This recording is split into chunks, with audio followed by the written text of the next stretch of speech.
Hi everyone, and welcome to this session on sentence structure and rule breaking. Grammar is a set of rules or guidelines that we follow in written and spoken English in order to make our meaning clear. It gives us an agreed framework upon which to derive meaning, and knowing grammatical and syntactical rules is an extremely important skill, one that will make you both an effective writer and a critical reader. We're often told not to break these rules, but that isn't strictly true. If you know the rule, you can break it for effect. When skilled writers break rules, they do so for a specific reason. In this session, we'll explore some of the ways in which writers disrupt the order of a sentence and the effect that this creates. Syntax is the order we expect words to appear in a sentence.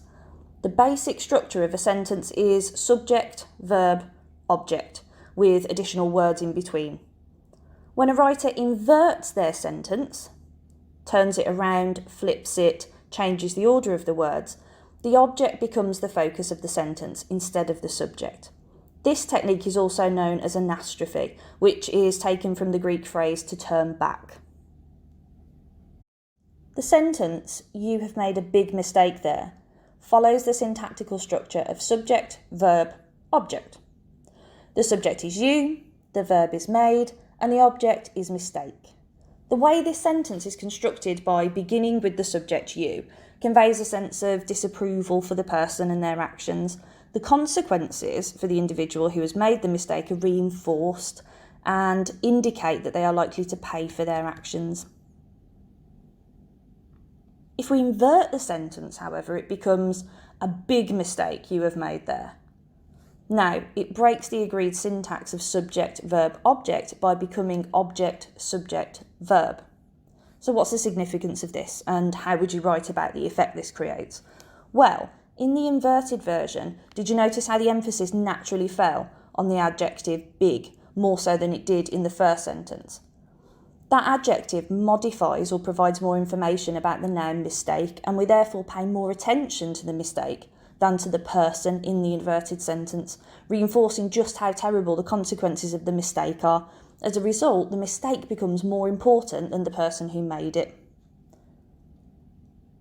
Another form of grammatical or syntactical rule breaking is to end a sentence with a preposition, a word that indicates place, space, or time, and I'm sure you've all been told not to do that at some point.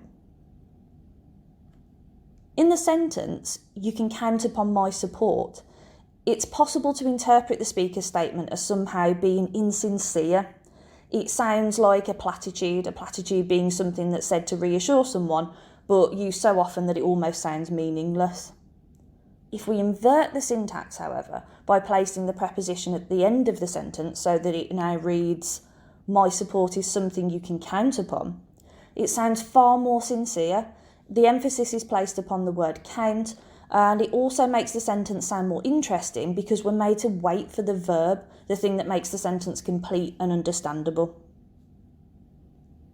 Inversion can also occur on a much smaller, more micro level, in a group of words that form a clause or a phrase. For example, the writer might place the modifying adjective after the noun rather than before it, like in the example, "A place perfect in every way." By inverting perfect and place, the writer focuses on the beauty and their overwhelming sense of awe and amazement, rather than the place itself. In poetry, inversion may appear as a disruption to the otherwise regular rhythm or metre of the line. For example, if a poem is written in iambic pentameter, a weak unstressed syllable followed by a strong stressed syllable called an iamb, but a line is interrupted by the use of a trochee, a strong stressed syllable followed by a weak unstressed syllable, then we know the poet wants to draw our attention to this irregularity. It may represent a change in the tone or perspective, or highlight an idea or sentiment that contrasts with the rest of the ideas presented in that particular stanza or in the poem as a whole. Shakespeare is well known for his use of iambic pentameter, both in his plays and his poetry. So when he inverts this, it's particularly noticeable and significant. In Othello, for instance, Iago slips in and out of iambic verse and prose, That's speech without rhyme, according to who he's speaking to, which is meant to convey to the audience his dishonesty as well as his skill in manipulating language for his own sinister, dark purposes. Let's look in more detail at an example of inversion used in Act 5, Scene 3 of Shakespeare's King Lear. Lear is old and makes poor decisions throughout the play, punishing the daughter who truly loves him, Cordelia. At this point in the play, Lear realises the error of his ways and has a rare moment of grief-stricken clarity as he looks upon the dead Cordelia and speaks the following lines. Why should a dog, a horse, a rat have life, and thou no breath at all? Oh, thou'lt come no more, never, never, never, never, never. The first two lines follow the iambic verse structure, but the third line is a series of trochaic utterances, and that interrupts the flow of his speech, indicating that he sees the error of his ways, is overwhelmed by grief, and can no longer go on. And he does indeed die at the end of this speech. It's fair to say that inversion is more common in pre-19th century poetry and drama than it is in contemporary prose, because syntax worked differently in early modern English, but when it is present in prose, it creates a sense of depth or wisdom. It encourages the reader to focus on the idea or sentiment rather than progress through the sentence or line very quickly.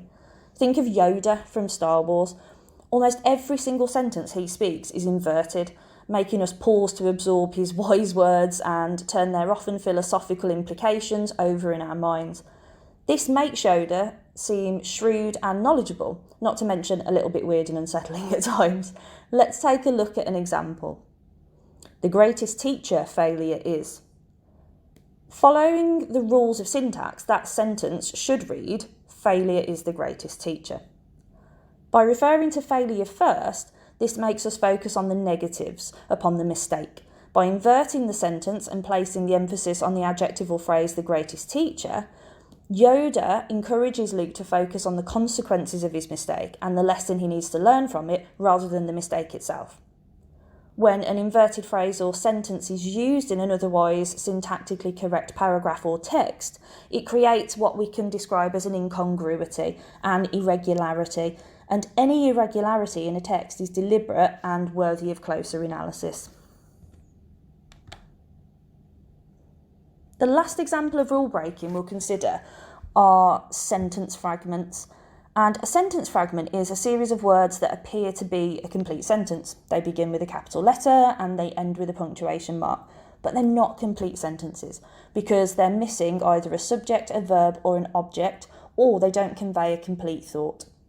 Grammatically speaking, just like a subordinate clause, a sentence fragment cannot stand on its own. So why do writers use them? For this, we'll analyse some phrases taken from Ray Bradbury's novel Something Wicked This Way Comes. Bradbury was one of America's most celebrated authors of the 20th century, and for good reason, because his works are brilliant. But as we'll see, he was a complete rule breaker. Let's look at the following series of sentences. Yes, the ice, and the lovely hollows, the horizontal flow of emptiness within the ice. Here, Bradbury breaks two established grammatical rules, that sentences have to contain a subject, verb and object, and that you must never begin a sentence with a conjunction. The first two clauses look like sentences, don't they? They have capital letters and they're followed by full stops, but they're not sentences. They're pretending to be sentences. They don't contain the subject, verb and object, and they don't express a complete thought. So why does Bradbury do this? Well, he does it for stylistic effect and impact. He makes the reader work to take meaning from those words, just as the character of Mr. Halloway is trying to take meaning from the ice that he's staring at. By using these truncated sentence fragments, Bradbury conveys the bewilderment and confusion of the character and allows the reader to experience this bewilderment with him. Now let's consider the following sentences also from Something Wicked. Jim breathed it out, all fire, and Will, he breathed it in. These lines are from the opening chapters of the novel, also known as the exposition, and this is where setting, characters and central themes of a story are established. We can infer an awful lot about the two boys and their relationship just from the construction and placement of these two sentences. We can see Jim's impulsiveness and Will's apprehension. We also see who regards themselves as leader and follower in their friendship. By beginning the second sentence with "and," Bradbury conveys that Will is slower to react than Jim, or that Will waits for Jim to take the initiative in any given situation. If the two phrases were joined by removing the full stop, forming one compound sentence, the two clauses would appear on the same line, side by side, and connected, suggesting that the boys were perhaps identical or one and the same being. But by separating the two clauses into two sentences and beginning the second sentence with the conjunction "and," Bradbury suggests that the boys are equal, but that their respective roles in the friendship are different, that they are different characters, they have different personalities. Likewise, choosing to place these two sentences on separate lines suggests that Jim is headstrong and instinctive, whereas Will is perhaps more pensive, cautious and rational, slower to act but more reasoned in his actions. There are other ways to interpret these lines, just as there are other ways to interpret all of the examples that we've looked at today, and I would actively encourage you to do that. Don't simply take one person's interpretation or inferences as the only interpretation. You'll always get more marks for thinking about how else that particular line could be interpreted, and that's what makes English so rich and so beautiful, really. Okay, I hope you found this tutorial useful. If you did, don't forget to hit like and subscribe to my channel. I'll see you next time.